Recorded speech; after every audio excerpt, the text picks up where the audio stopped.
The rain over Manchester came down in thin silver needles, blurring the glass tower on Deansgate until it looked like something dreamed rather than built. Voss Dynamics rose 41 floors above the wet pavement, its lobby lit gold and cold at the same time, the kind of light that says money, not warmth. A woman stood outside the revolving doors for exactly 4 seconds longer than she needed to. Long enough to breathe. Long enough to lie to herself that this would be easy. Her name was Grace Ellery. 34 years old. A gray wool coat 2 winters old, buttoned wrong at the top. Trainers instead of heels, she told herself it was practical, but really, she just couldn't remember the last time her feet weren't aching from 12-hour shifts. In her right hand, a folder held together with an elastic band. In her left, the small, warm hand of an 8-year-old boy in a school jumper 1 size too big. His name was Noah. He looked up at the letters mounted above the entrance, Voss Dynamics, and read them slowly, like they belonged to a story he half remembered. "Mum," he said. "Isn't this the place Nan used to talk about? The one you built?" Grace didn't answer right away.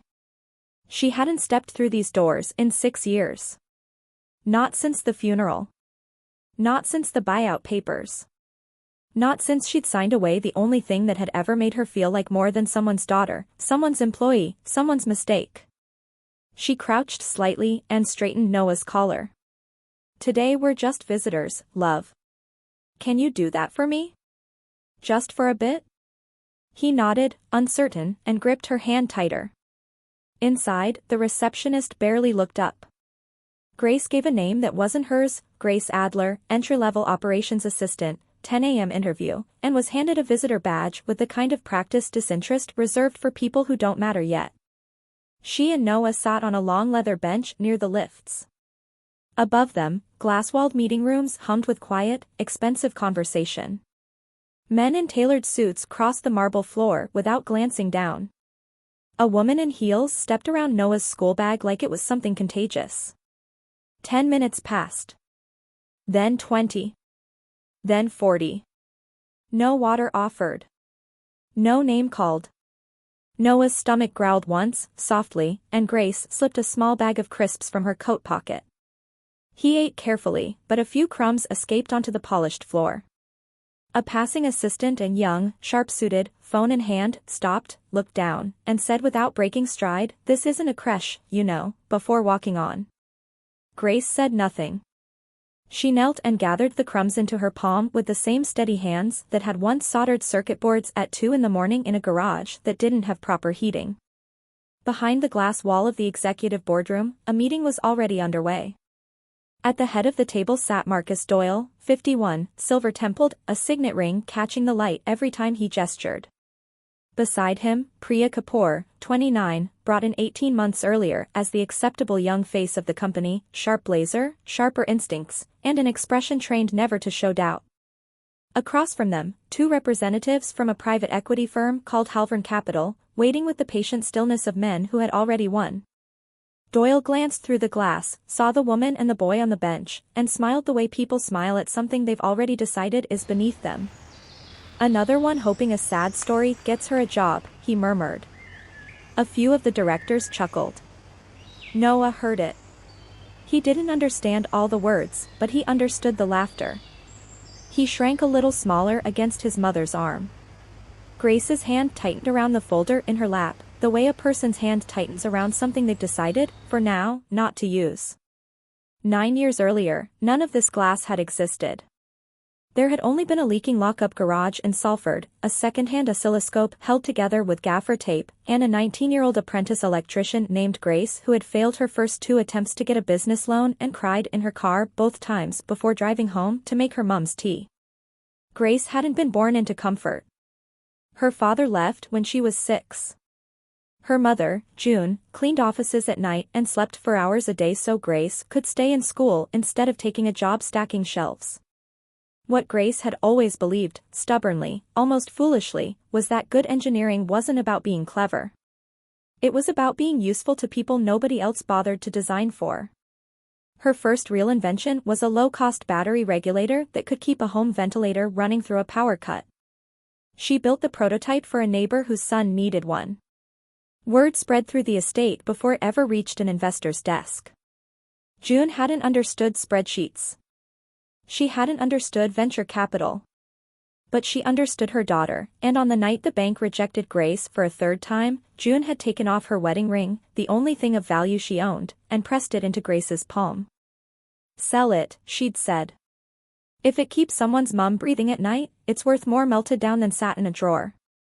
Grace's closest friend from college, Daniel Hassan, quiet and relentlessly precise, had believed in her when investors laughed her out of rooms. The two of them had slept on the garage floor through that first winter, eaten beans from the tin, and rebuilt failed circuit boards by torchlight when the power went out, which, given what they were building, happened more often than either of them liked to admit. When the third prototype finally held a charge for 11 straight hours, Voss Dynamics was born, named for June's maiden name, because Grace wanted her mother's name on the door even if her mother never fully believed she deserved it. The press called Grace a prodigy. She always corrected them. The company had been built on June's wedding ring and Daniel's stubborn arithmetic and a lot of very cold nights. Then the year came that took everything. June died 8 years ago, quickly, mercilessly, the kind of illness that doesn't wait for goodbyes to be finished. 14 months later, Daniel was killed in a lab accident during a stress test that should never have been run without a second engineer present. 2 losses inside 2 years. Grace had a newborn son and nothing left in her to keep standing at the center of a growing company. She stepped back. She handed daily control to Marcus Doyle, a smooth, capable operator Daniel had once vouched for, and to a board that promised to protect what she and her mother and Daniel had built. She kept her majority shareholding. She kept a single clause buried deep in the company's founding charter, one her solicitor had insisted on and she'd barely read at the time. And then she disappeared from the company entirely, into the ordinary, exhausting, beautiful life of raising a boy alone. She learned to plait imaginary hair on a stuffed dinosaur because Noah insisted. She worked nights doing freelance electrical contracting so she could do school drop-off. She ate cereal for dinner more often than she'd admit. To the business press, she was the reclusive founder who'd vanished.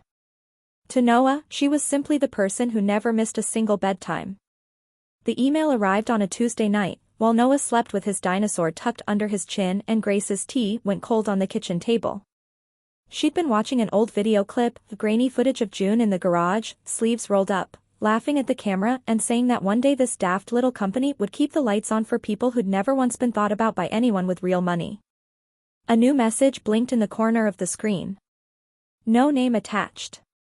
Subject line, "They're selling everything your mom believed in." Grace stared at it for a long time before she opened it. Inside were 19 attached files. Closed session minutes.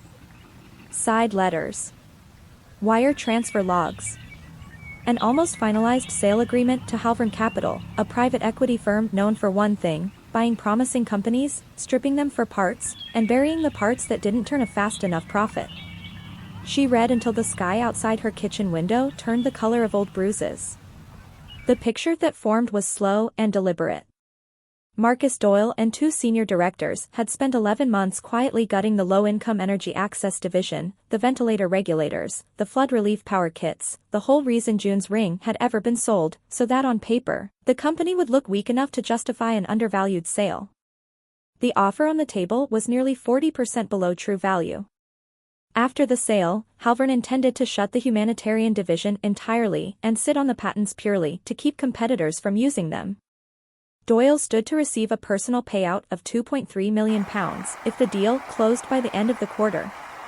The sender was a junior compliance analyst named Freya Nolan, 26, who had noticed irregular vendor codes while doing a routine audit and hadn't dared report it up the chain, because up the chain was exactly where the problem lived. Grace didn't call a lawyer that night. She didn't call the board. She sat very still at her kitchen table with her mother's face frozen on the laptop screen, and she made a decision that had nothing to do with strategy and everything to do with the fact that some betrayals you have to see with your own eyes before you can stop them. In the morning, Noah found her taking an old gray coat from the back of the wardrobe, the one she'd worn to her very first, humiliating investor pitch. "Where are we going?" he asked. "I've got something to sort in the city, love. Can I come? It's an inset day." She almost said no. Then he added, quiet and matter-of-fact in the way only children manage, Nan's company is part of our family too, isn't it? Something in Grace that had stayed carefully sealed for 6 years came loose at that sentence. She brought him with her because he was the reason she could no longer let his grandmother's name be sold off in pieces to men who'd never once asked what it was for. Back in the present, an hour had bled into the lobby without anyone noticing except the 2 people it was happening to. Noah was tired now, the kind of heavy-eyed tired that comes from sitting too still for too long. He tried to keep his back straight the way his mum did, but when the laughter came again, sharper this time, closer to the glass, he felt something in his chest go small and hot. He tugged Grace's sleeve. "Mum," he whispered. "Do they not like us?" It was, without question, the worst sentence Grace had heard in 6 years. She could take an insult aimed at herself and let it slide off like rain off a coat.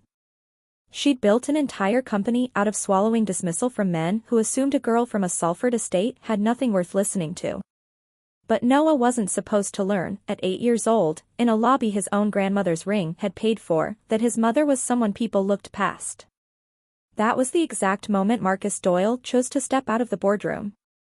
He crossed the marble floor unhurried, the way men do when they've never once doubted the room belongs to them, and stopped in front of the bench. "You're here for the operations assistant role?" he asked, not really asking. "I am," Grace said evenly. Doyle's eyes moved from her trainers to Noah's oversized jumper, and something in his face settled into contempt with the ease of long practice. "A word of advice," he said, loud enough to carry. "If you want anyone in this building to take you seriously, don't bring a child to a job interview. And maybe borrow a coat that doesn't look like it came from a charity bin." A ripple of laughter moved through the nearby desks. Not loud. Just loud enough to land. Noah's face went hot. His voice cracked when he said, "My mum's coat isn't ugly." Doyle actually smiled at that. Loyal, at least. Noah's eyes filled, and he pressed his face briefly into the sleeve of that same coat, and something in Grace, the part that had spent 6 years being endlessly, carefully patient, went very quiet in a way that wasn't defeat. It was closer to a door shutting. Priya Kapoor stepped out of the boardroom next, drawn by the noise, and took in the scene, Doyle, the bench, the crying child, the coat. For half a second something flickered across her face, recognition, maybe, or discomfort, but Doyle was watching her too, the way a man watches to see if someone will hold the line with him or against him. Priya had spent 18 months learning that hesitation gets you replaced. "Sir," she said, careful and level, "this is a private floor. If you can't keep your son settled, we'll need to ask you to leave." Grace looked at her without raising her voice. "Is a professional the word you'd use," she asked, "for letting an 8-year-old listen to a grown man mock his mother's coat?" Priya hesitated.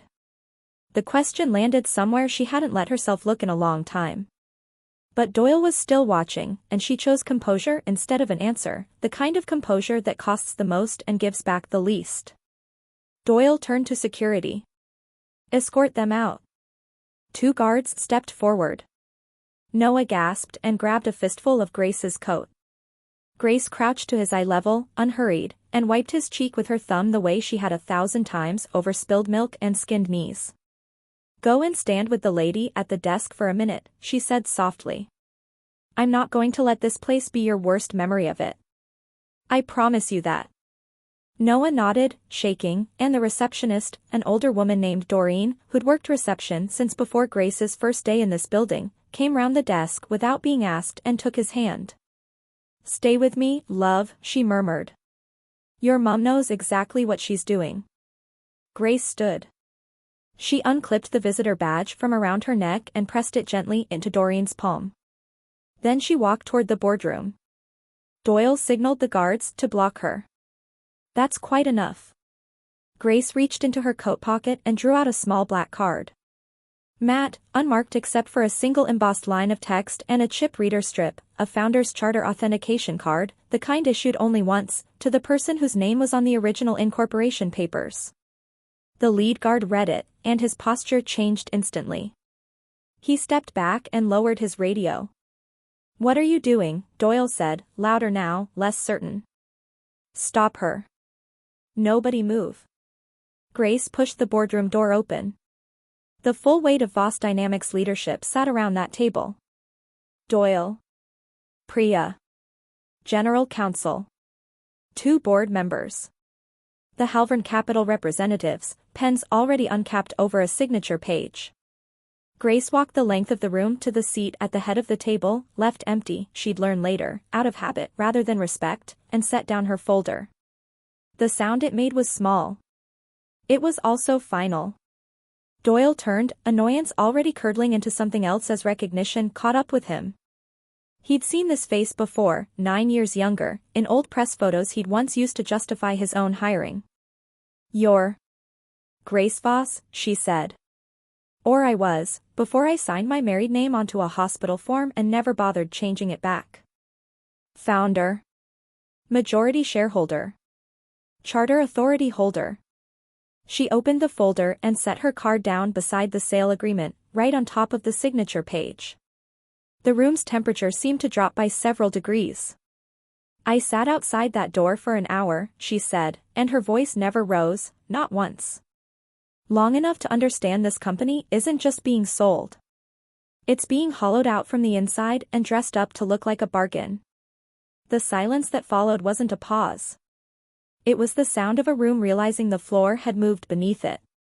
What happened over the next several minutes, those present would later describe the way people describe surviving something they didn't see coming, not loud, not dramatic, just relentlessly, methodically true. Grace laid out the sale price first, 39% below independent valuation, according to the very report Doyle's own office had commissioned and buried. Then the payout structure, £2.3 million routed to Doyle through a consultancy that shared a registered address with his brother-in-law's accountancy firm. Then the budget memos, 11 months of deliberate, engineered decline in the one division that had never been about profit margins, because it had never needed to be about profit margins. It had been about a ventilator staying on through a power cut. Post-acquisition advisory structure, Doyle tried, and even he didn't sound convinced saying it. Grace turned the next page without comment. It was an email, in his own words, instructing a subordinate to soften the narrative around the humanitarian division's viability, 3 weeks before the valuation was drawn up. A board member near the far end of the table stood, as if to leave. "Sit down," Grace said, not unkindly. "Your name's on page 11. He sat. Then she looked, for the first time, directly at Doyle. "I left this company to bury my mother and then bury my closest friend within 14 months of each other, with a newborn on my hip. You stayed to sell the one thing my mom gave her wedding ring to build. Don't confuse the two." It wasn't just a rebuttal. It was a verdict, and everyone in that room heard it land as one.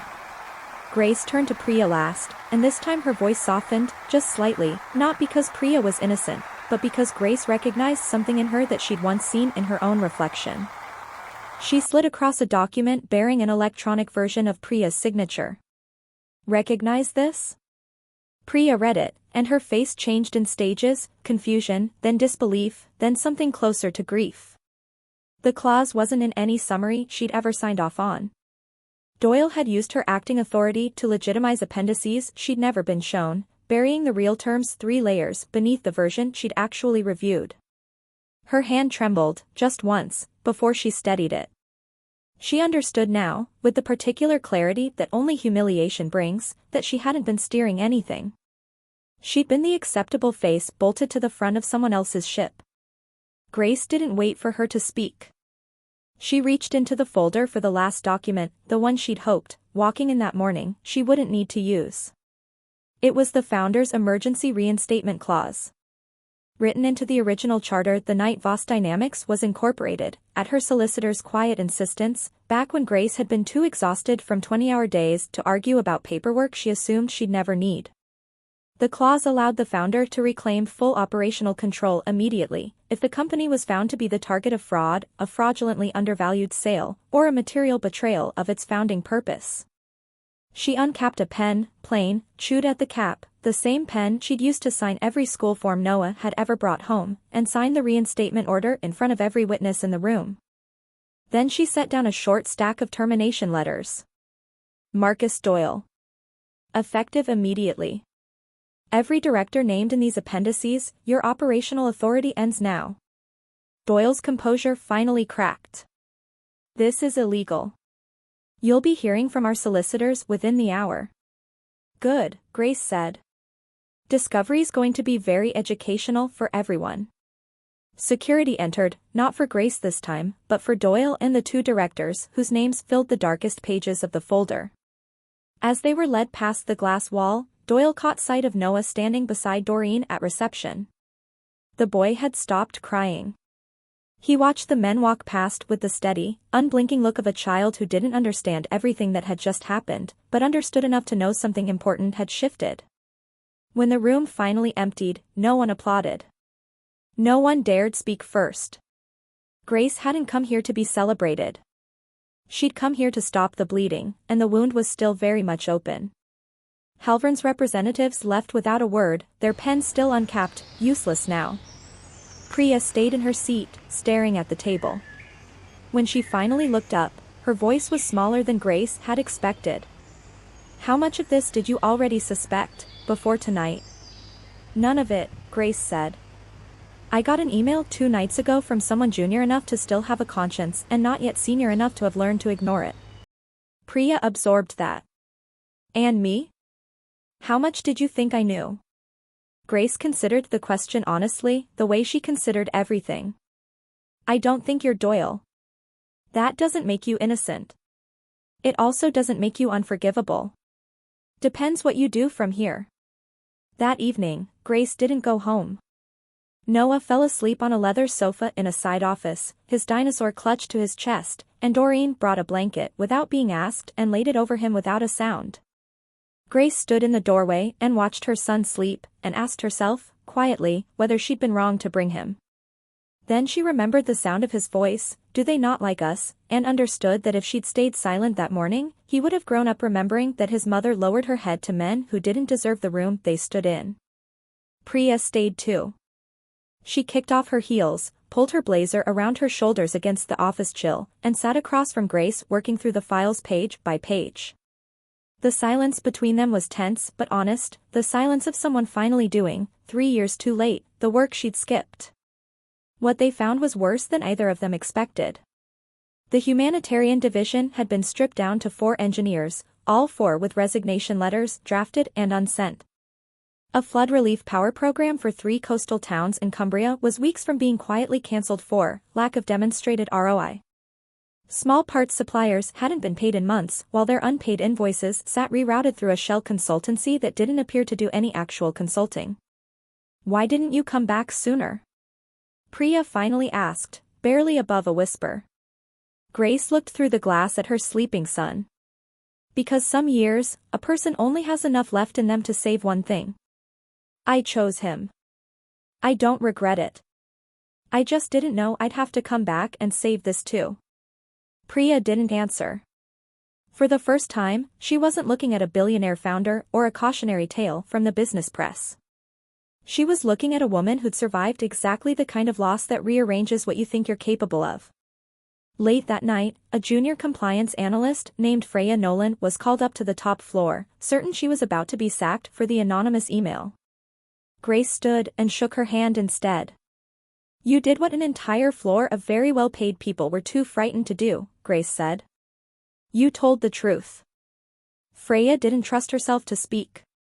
She just nodded, twice, and pressed her lips together hard enough to stop them shaking.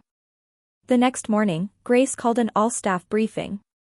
It went out live to every office in Manchester, Leeds, Bristol, the small satellite team in Cardiff. Some staff assumed the company was collapsing. Some braced for redundancies. Some assumed the reclusive founder would deliver one sharp statement and vanish back into the silence she'd lived in for 6 years.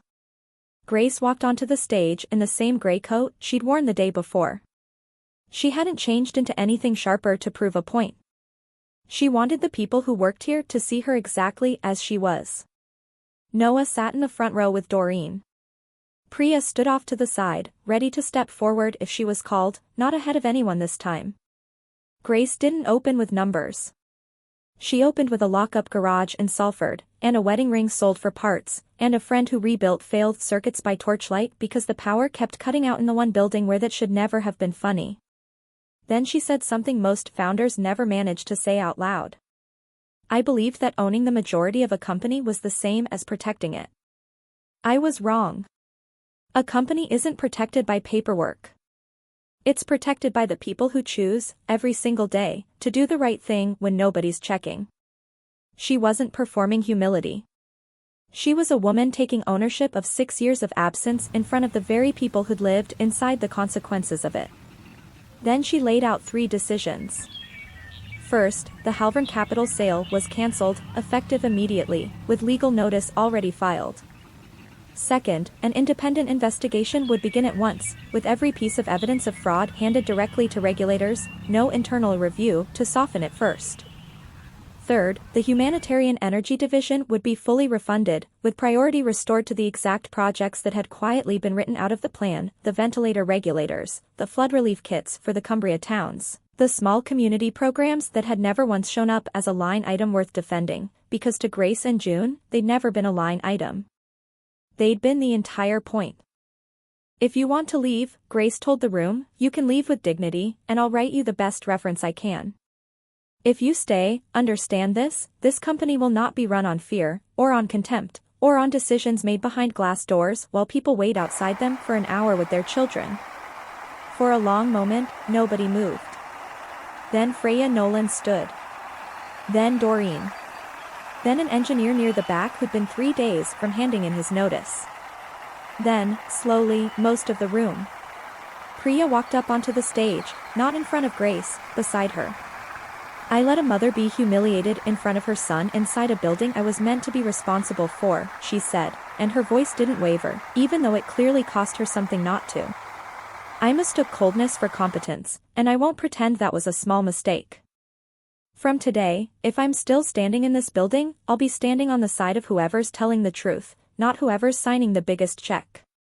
Noah watched her from the front row. He didn't understand everything the grown-ups had said.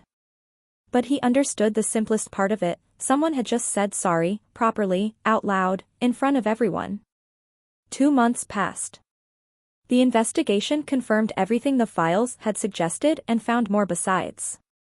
Doyle and the 2 directors named in the appendices were named in both civil and criminal proceedings. They lost their positions, their industry standing, and every board seat they'd held elsewhere. Halvern Capital withdrew quietly, the way firms like that always do when the cameras start pointing the wrong direction. 2 more board members resigned before the investigation could reach them formally.